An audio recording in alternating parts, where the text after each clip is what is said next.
பெயரை சொல்லி காங்கிரசார் பிழைப்பு நடத்தி கொள்ளட்டும், உரிமை கொண்டாடி அவமானப்படுத்த வேண்டாம். மத்திய மந்திரி பொன் ராதாகிருஷ்ணன் பதிலடி. தமிழக மக்களின் தேவைக்காக அதிக விலை கொடுத்து மின்சாரம் வாங்கினார்களா, தங்களின் தேவையை பூர்த்தி செய்ய வாங்கினார்களா? விஜயகாந்த் காட்டம். பாராளுமன்ற தேர்தலில் சாதனை படைத்தது போல் சட்டமன்ற தேர்தலிலும் வெற்றி பெற்று ஜெயலலிதா மீண்டும் முதல்வராவார். தமிழக அமைச்சர் வளர்மதி உறுதி. எல்லோருக்கும் வாய்ப்பு கொடுத்து பார்த்து விட்டீர்கள், எனக்கு ஒரு முறை வாய்ப்பு தாருங்கள். பாமக முதல்வர் வேட்பாளர் அன்புமணி ராமதாஸ் வேண்டுகோள். உத்தரப்பிரதேசத்தில் IPS அதிகாரிக்கு சமாஜ்வாடி தலைவர் முலாயம் சிங் கொலை மிரட்டல். நடவடிக்கை எடுக்க பாரதிய ஜனதா உள்ளிட்ட எதிர்க்கட்சிகள் போர்க்கொடி. விரிவான செய்திகள். காமராஜர் பெயரை சொல்லி இன்றைய காங்கிரஸ்காரர்கள் பிழைப்பு நடத்தி கொள்ளட்டும், உரிமை கொண்டாடி அவரை அவமானப்படுத்த வேண்டாம் என்று EVKS இளங்கோவனுக்கு மத்திய மந்திரி பொன் ராதாகிருஷ்ணன் பதிலடி கொடுத்துள்ளார்.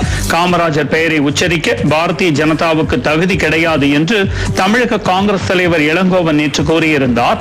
அவரது இந்த கருத்துக்கு மத்திய மந்திரி பொன் ராதாகிருஷ்ணன் பதிலளித்து வெளியிட்டுள்ள அறிக்கையில், காமராஜரின் உருவத்தை கூட தெரியாத காங்கிரசுக்கு அவர் எப்படி சொந்தமாக முடியும் என்பதை இளங்கோவன் தெளிவுபடுத்த வேண்டும் என்றும் பதில் கேள்வி விடுத்துள்ளார்.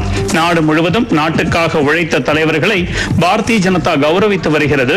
அந்த வகையில் காமராஜரின் தேசபக்தியையும் தியாகத்தையும் மதிக்கும் காரணத்தால் அவரை கொண்டாடும் உரிமை பாரதிய ஜனதாவுக்கு மட்டும்தான் உண்டு என்று விளக்கியுள்ளவர், அவர் கட்சிக்காக சேர்த்து வைத்த சத்தியமூர்த்தி பவன், காங்கிரஸ் மைதானம் ஆகியவற்றை ஆக்கிரமித்தும் அவரது புகழின் மூலம் ஆதாயம் தேடியும் வருகிறார்கள்.